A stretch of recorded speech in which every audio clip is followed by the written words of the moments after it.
Good Friday afternoon, evening, wherever you might be. Victor, good to see you. Good to see you too. Isn't it about time that we rename the show? It feels like. I mean, we can just add 2 letters. No need for anything more. So it wouldn't be a big rewrite. Oh, okay. Not a big refactoring. In other words, we don't need AI to refactor our show name? No. Okay. Just add a couple of letters, that's all. Okay. We'll talk about that in a minute. Hi, everybody. My name is Darren. This over here is Victor, and we are the co-host of a podcast called DevOps Paradox that has now just started coming back out on Wednesdays at 6 a.m. Eastern. And on Fridays when we're around, we do the show. Now, the show is starting to change. Let's just put it that way. Is it only me or is it you as well? I think it's me too. I think. If you haven't figured it out, well, that's what we'll be talking about today. So it's amazing what we're seeing in our space now and what we're not seeing. And that's just, I don't know how to get words around it still. I would put the brake on that for a moment. All right. Just to understand, what do you mean by our space? By our space, do you mean like software development or you mean operations? I'm going to have to say both. Because I give you one of those. Yeah. I'm not sure that that what I suspect the direction you're going, I don't think that applies much on the operational side just yet. Yet. But we're getting... It's coming. Yet. Oh, it's coming. That's for sure. Yes, Luther, we are alive. Believe it or not. Karen, good to see you. Yeah, we're back live now, finally. There will be a couple of Fridays. It's summertime. Come on, at least in the Northern Hemisphere. I may, even though the plan is to be here every Friday, realistically, I'm going to take some Fridays off just because it's summertime. Because I can. Yeah. Let's just get into it because this week was again coming back in after being gone for so long. First podcast back since I think beginning of March timeframe. We had Sophia Willows on talking about GraphQL. We've been recording a bunch of new ones. Those will be coming out over the next. I don't remember when those start. I'd have to look at the schedule again. Talking about stuff we're going to be talking about today. So if you haven't listened to this, please go listen to it. Again, Wednesdays, 6 a.m. Eastern. And as of right now, everything is scheduled and ready to roll. I am starting, if you are a guest, I will be reaching out to you. Sorry for people that have sort of been put on the back burner. I needed to get a bunch of stuff edited first, and then I'm going to start scheduling. That's what this weekend is for. So finish up editing 2 more or 3 more this weekend, and then I'm going to start scheduling. So Victor, be forewarned. Recordings will start again soon. Okay. Talking about operations. OpenYurt becomes a CNCF incubating project. This was the only CNCF information I saw this week. There we go. Right. There are quite a lot of things happening behind, or what I suspect is happening behind the scenes. I don't think that we will be seeing many new open source projects joining CNCF. I think that open source as in foundation, not necessarily every open source. I think it's under threat. I think that we will see fewer and fewer donations. And the reason is very simple. I think that companies that are donating to CNCF and other foundations are realizing that there is no path to monetize on them for majority of them. And I think that increased number of startups are going to opt for something else, something other than donating to foundation. This is my very pessimistic view on things. I don't think you were warned. I don't think you're incorrect on that. I think what we're seeing with the mass layoffs, which again, I think we're still right sizing from the COVID hiring. I think we're sort of finishing that part up. But all the money's going towards AI now. And if you can eliminate salaries and you can throw more CapEx at something else. I was referring to something a bit wider than that. Oh, yeah. What I said you could apply similarly to AI. Simply, open source is a go-to market for companies. Open source failed, especially CNCF. Foundations failed to convert those companies into successful companies. There were, in CNCF alone, but that applies to anything, there were very few successful exits, and there wasn't a single company that IPO'd in 10 years. And others are watching. Companies outside CNCF are watching and making conclusions that that's not the path. It's my theory. I cannot prove it. So that's why you will not see, for example, in AI space, you will not see many projects going into foundations. So it's not going to happen. Yeah, because even if they're losing money, they're also bringing in revenue. So Yep. I think that's the big difference between what we've seen over the past 8 to 10 years and what we're seeing right now. Yes. Is there's revenue coming in. Yes, or at least there is a path towards revenue. Kind of, you can say, Oh. I can see how this can generate money Yes. sometime. In case of what we had before AI, general consensus is I don't see how anybody will ever earn money. Yeah. Speaking of earning money, LangChain reportedly raises $100 million at a $1.1 billion valuation. Proves my point. Yes. Because I'm now curious, how old is LangChain? Kind of, it's probably kind of a couple of years old. I don't know. Let's see. LangChain. What would be the right question? Release. First release. There we go. October of 22. So we're not even 3 years in yet. There we go. So that's the new speed, right? So going back to what I was saying before, you have zero revenue. I mean, closer to zero than anything significant for majority. And on the other hand, some obscene figures outside of any foundation. Yeah. Yeah. This was, again, of course, we could have read the article, founded in 2022. It's interesting. Anyway, congrats to the people at LangChain. Well done. I'm trying to figure out why they need, why do they need 100 million raised? I mean, we don't know. It's exactly. libraries, right? We don't know everything. You know, I'm thinking old LangChain probably is. It's a most commonly used library to build agents, right? Right. And I can easily imagine how there will be some commercial offering on top of that will help with agents, building, running, something, right? That would be, assuming that they stay in their lane, right? Yeah. Let's look at Luther's comment here real quick.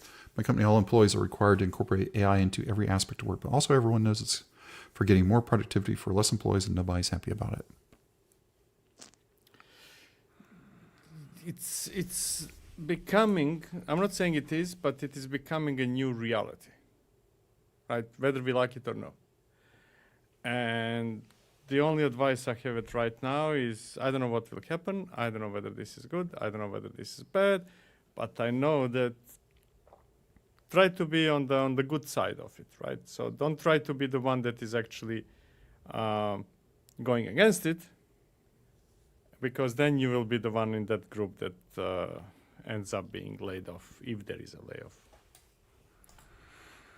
I believe we're going to be seeing plenty of layoffs.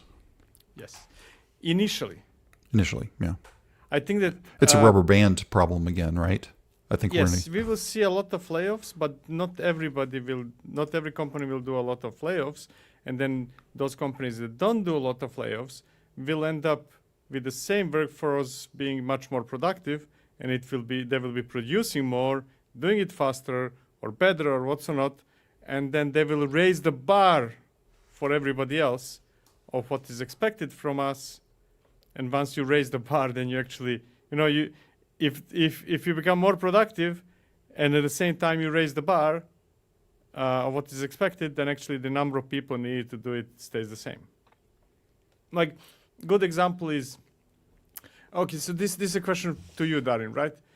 On a long run, not necessarily first year, did we end up having less people in operations because we moved from on-prem to cloud?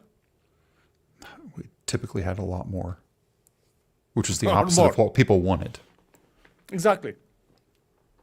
But not because they're less productive, just to be clear, right. but because all of a sudden the requirements change, the needs change. What we're doing is so much bigger and what's not. Right. Now, whether it needed to be bigger is a different conversation. I mean, it does have to, because your competition is deciding that, not you. Right? So if your competition can scale on every single continent on a planet, that becomes their competitive advantage. And then you're forced to do it, even though maybe both of you didn't have a real need to do it. I guess that's true. Of that. Anyway, LangChain, 100 billion. Boy, that would be interesting. 10 million, 100 million at a 1.1 billion valuation. Is the only, I think I already know, I know the answer to this. Are the only unicorns we're going to be seeing from this point forward for the next 5 years going to be AI based? Yes. Yeah, I'm confident. Now, that will not be AI-based like in this case. LangChain is probably kind of very generic AI-based, right? Yeah. We will see more specialized AI-based unicorns. Kind of, oh, this is for accounting. Oh, this is for medicine something, right? Software development. Like, we can see that actually anthropic is slightly moving from I'm very generic towards I'm being more focused on development. But yes, it will be AI based, simply because we reached the limit, more or less, what we can do without AI. Right. There is not much. I mean, if you think about it, what were the great expectations of some revolutionary changes that we were expecting before AI? I don't know if any. I can't remember any.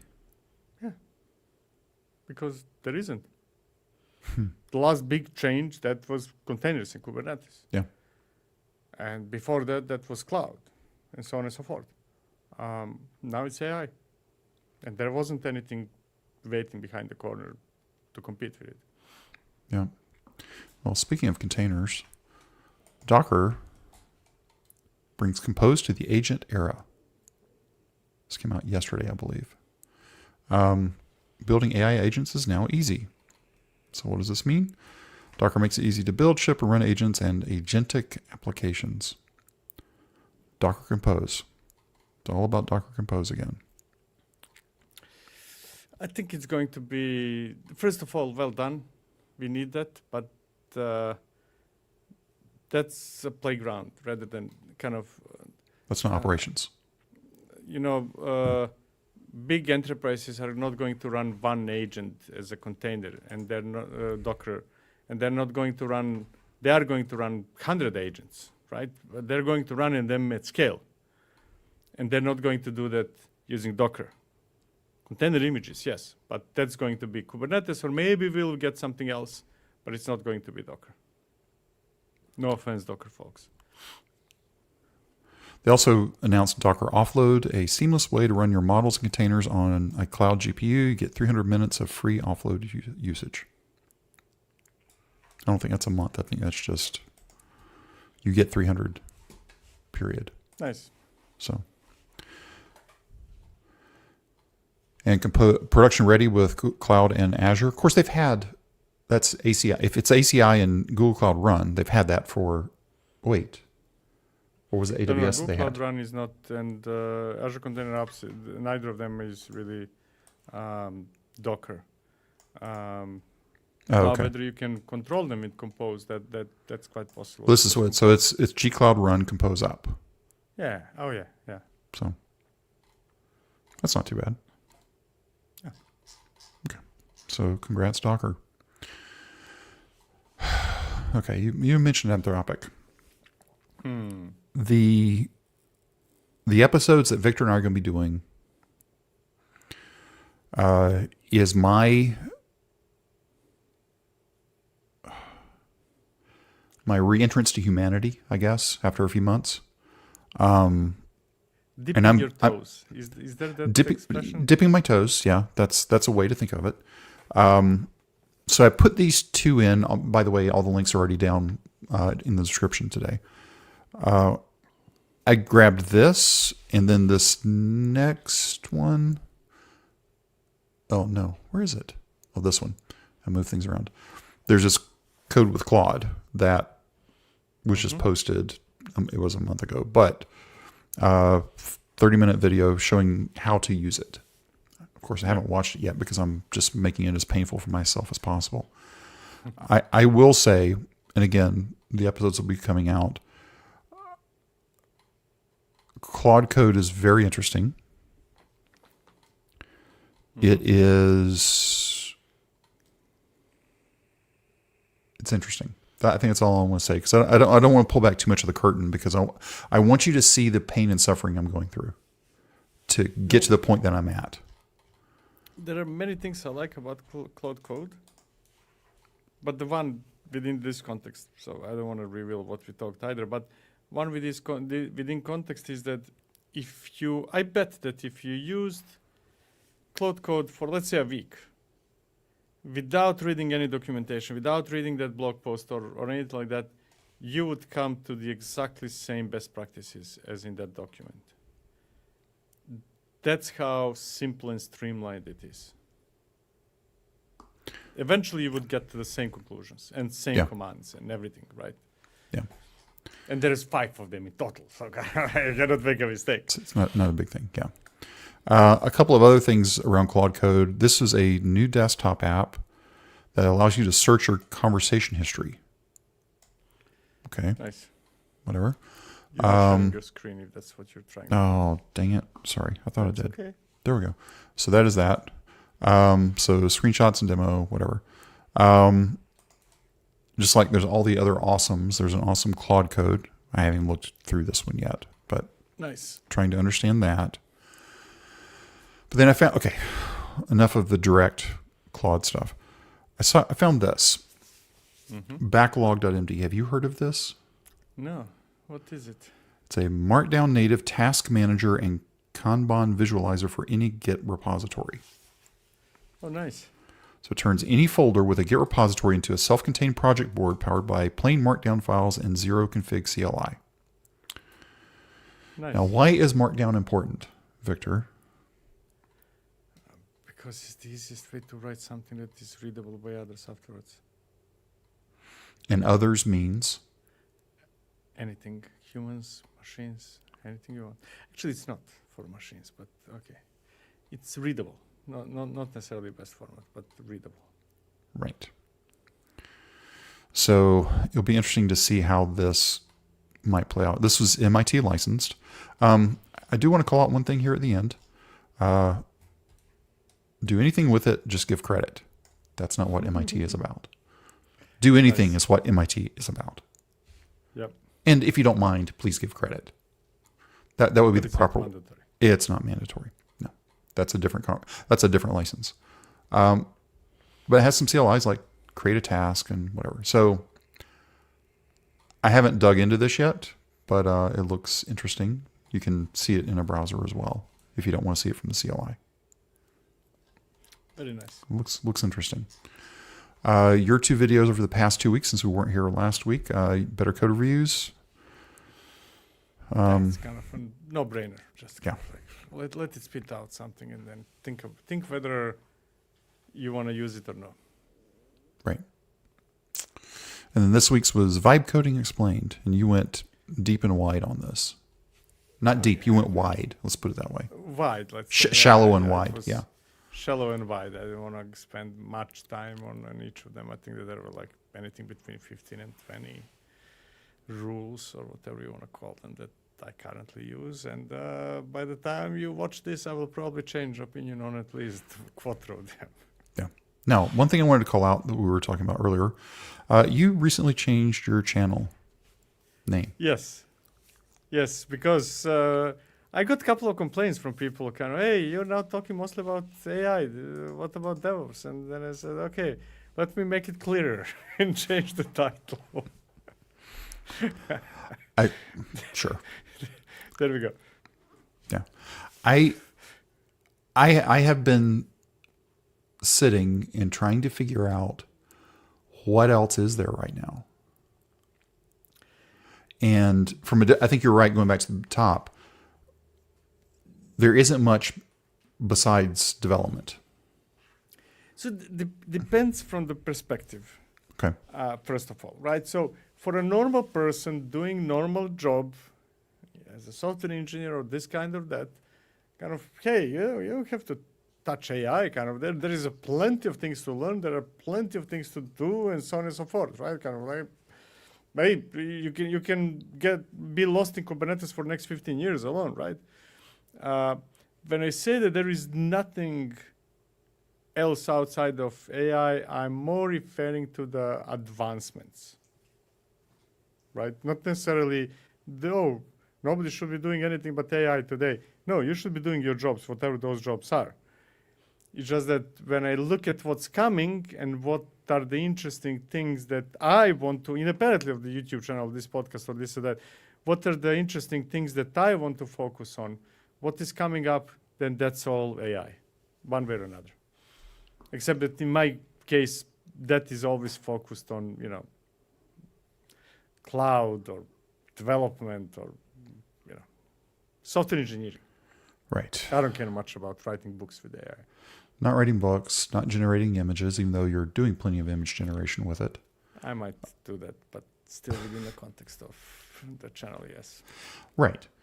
And again, I'm trying to figure out what is next. And I think we're in year one of a 5 to 8 year run based on previous history and seeing how time is compressed. I think that everything until now, at least within software engineering, everything until this year were minus, year -1, year -2. This is the year 0 in my head, right? Or year 1, however you want to count it. This is when things are really starting to be interesting, useful, and so on and so forth. Now, I think that all that mostly apply. There is a huge discrepancy, and this is not the first time in history of our industry that only most of the benefits are gained by certain types of engineers, right? With AI, that's like with Kubernetes, most of the benefits were focused for ops teams, whatever those teams got renamed themselves later, right? Now I think that right now the focus is mostly on software development. And we are yet to see, that's 100% coming, but we are yet to see, okay, so actually, how about infrastructure? How about services? How about workflows? How about this and that, right? I think that's lagging for now, but it's coming. And you can see glimpses of it, but not yet anything really tangible. That's the pattern we followed always, though. Right? We've had the software Not always, developers, after mainframe. Yeah, but I mean, with Kubernetes, it was the opposite direction. Okay, that was the one anomaly, I think. But let's rewind back to client server, right? We were doing Power Builder, we were doing whatever. Okay. Right, we were writing software. One. The one before, the big one before Kubernetes. What was before Kubernetes? Web. Cloud. Cloud, okay. But I'm talking about development. AWS is, huh? Right, but I'm talking about development. Development in the past typically has driven what we needed from infrastructure. Right? Not always, but I think once we moved off of mainframes and we started getting into, even micros were, from my perspective, still mainframe. But once we started getting into the distributed stuff, we wrote the software. Oh, great. Now, how do we actually get people to use, how do we run it and operate it? Because that wasn't mainframe. So once we start moving into single compute, I guess, that's when things. I think it will catch up. If people think they have problems with their fill in the blank cloud provider billing now, wait till AI gets a hold of it. And you give it a credit card and life just happens. I still believe that, and I'm ignoring AI right now, I still believe that actually the major expense is not cloud and what's not. That's not the major expense in a company. It's just that that's the major non-human expense. That's what it is. The major expense are people. I mean, I'm pretty sure that for most companies, the bill that AWS sends them is almost insignificant compared to the bill of everybody working, at least among software engineers. But this is now the first time that actually, you will actually start seeing those big bills again, and you will start comparing it with people. Because before we were not comparing it with people. Right? Nobody said, hey, I got a big bill from AWS. Let me get rid of 10% of the people because of that bill. That wasn't really happening, or at least not often. But now it's, hey, I got this bill from, I don't know, Anthropic. Are we more productive? Yeah, 10% out. Temporarily, initially. Yeah. It'll be interesting to see how it plays out over the next few years. A few more years. It's going to be fun. For some people, of course, I saw somebody it's like some of the AI researchers that are going to Meta are getting, sports level pay, which is very interesting, or sports level contracts. It's insane. Yeah, it's insane. Kind of like, congrats to all of you. Yes, that are getting it. Well done. Well done. But I still think that we're looking at it from a very... I have conversations with people, and because either people who are studying or they have children who are studying, and they're all worried. They're kind of, am I studying a wrong thing? And people studying software engineering, right? Kind of like, am I going to have a job because of AI and so on and so forth? And I don't have the answer to that question. But I'm pretty sure that you're more secure as a software engineer than everybody else. Everybody else. Right? It's just that that's not so evident today because software engineers are the first ones to adopt AI. But wait until it comes to cashiers in supermarket. Wait until it comes for taxi drivers. Wait until it comes for, I don't know, cooks, servers in restaurants. We are the last ones to go. Kind of like we're going to be like maids of AI. Kind of like so. Kind of you get rid of your butler last. Well, already in some of the Sam's Club here in the States, some of the clubs have switched over to there are no cash registers anymore. You're using your phone, scanning everything, putting it in your register. There's cameras around. You come out, out the gate at the end, and it's checking everything to make sure it was all there. Apple had this years ago, right? To an extent that I never really understood. You walk into an Apple store, you scan it, you pay for it on your phone, and you walk out and never talk to anybody. It's like, that felt weird. Now it's becoming normal. Yeah, but that is going to be, and that's the part that worries me. I am not worried about our industry as well either. Yeah. But when those things happen to one segment of the industry, think of like I don't know, car industry in States. Yeah. What's the city? My brain's Detroit, right? And then you have major complications in a country. But when that starts happening to multiple industries at the same time, what do you get then? I don't know. Hopefully retirement for me. That's what I'm hoping. Let's look at Luther's. I expect most AI startups money will run out shorter than 5 to 8 years. I think AI startups are going to be running out in 18 months to 36 months. Yes and no. It depends on what they're doing, right? Is that the... It's true. Kind of the money being poured into AI startups is bigger than money that was being poured in other startups before AI. That's 100% true. But it's also, and most of them, like every bubble, most of them will not exist shortly, right? That's how bubbles work. But we also AI so far had the fastest revenue growth of any other bubbles before. Like Cursor, and I might be wrong, so Darren, you might want to double check. Cursor is the fastest growing company in industry ever in the history. Fastest growing. And that company didn't exist a few years ago.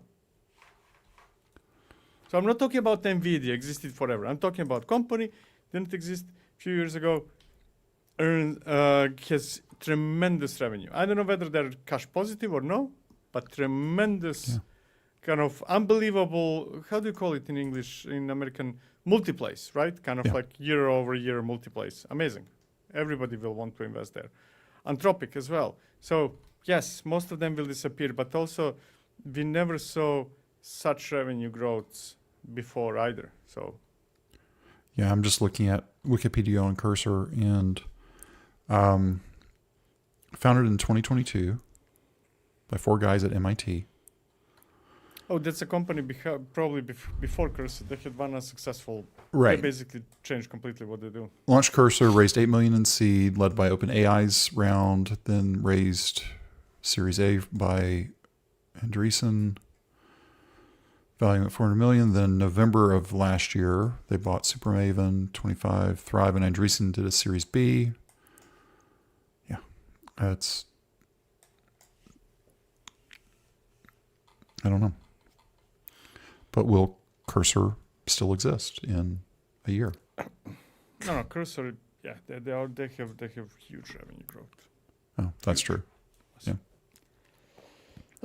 Worst case scenario, they will be bought by somebody, kind of like worst case Right. scenario. Well, just like OpenAI bought Windsurf. Yeah. That'll be the And next. you know why they bought Windsurf, they're not Cursor? Because they could probably not afford Cursor at this point. Right. Well, they could, but it was just easier to get Windsurf. And since they're both VS Code editors, Yeah. that's that. So anyway, I never wanted this show to turn into an AI show. I still don't. I don't think you have an option. If you continue being about news, now we can talk about, history lessons. Then we don't have to talk about My gray is will give you plenty of history. or news, like kind of, hey, Yeah. there is a new release 57 of Go. We can talk about that. Yeah. The reason why I'm saying that is I've been watching my standard news feeds that I've been watching for as long as we've done the show. And the amount of news that I'm seeing come in has dropped precipitously. I mean, there's just nothing happening unless it's talking about AI anywhere. I mean, even the standard news sites, there's just not much there. I feel for the writers not being able to write anything. So here's my prediction. It will come back. For, let's say, for DevOps-ish or Ops area and things like that. It will come back. Right now, there is not much going on because existing companies in that area are making the same mistake like companies in all other bubbles were making before that. And that's, okay, so I have this thingy that has nothing to do with this thingy. How can I put this new thingy into my own existing IP, into my existing thingy? And that will eventually fail, right? Because they're not thinking about, okay, so what do I do? How do I apply this really to that domain problem, right? They're just trying to how do I fit it into my box? And that's happening always. That's kind of rotational. That's why companies disappear over time, because they cannot let go of what they have and focus on what's coming now. So I think that news will be in the future related. We will have plenty of news in our area, but it will be coming from unexpected projects and companies. It will be something new. We don't know yet what. It will come. There will be new startups that will do some funky stuff, something that we haven't been even thinking of. And until that point, I guess we only talk about AI. Hey, that's something that I'm saying that will be AI as well. Oh, I know it's going to be AI as well. So Yeah. it's just But it what- will be okay. So how do we use AI to manage X? How Yeah. do we use AI to run Y, and so on and so forth? yeah. So we'll try to stay in that lane, but man, if that's all that people are writing about, not much else to talk about, unfortunately. So we should be back next week. I'm not gonna make a complete commitment to that. I might take next week off. I haven't decided yet. So just if you haven't subscribed to the YouTube channel, go ahead and do that. Because if I schedule it, it's scheduled on Thursdays. Yeah, I schedule on a Thursday. So follow us on X. We're on Blue Sky under DevOps Paradox. In case if you want to go right leaning or left leaning. Okay, there I stepped in the political mess there. And if you don't want to do either, and you could argue this, we also post it on LinkedIn. So if one of those three places, or most importantly, the Slack workspace. If you're not in the Slack workspace, it also gets posted there. Now, usually what happens is by the time I post it on Thursday, Victor normally has his Thursday AMA that he does typically with Scott Rosenberg on that same time a couple hours later. So if you want to follow us on the socials, great. Don't want to do that? At least go to the Slack workspace. Free, and at least you'll know when things are coming. It's a very low, I don't want to say low interactivity. It's a fairly quiet workspace. There's not a lot of garbage there, if you will. So, well, unless you consider what we're talking about garbage, and that would be okay too. We won't feel hurt. So anyway, everybody have a great weekend. The tool that we use to do all the streaming has now changed, and I'm still learning how to reuse the new parts. And we'll see you again whenever we see you, probably next week.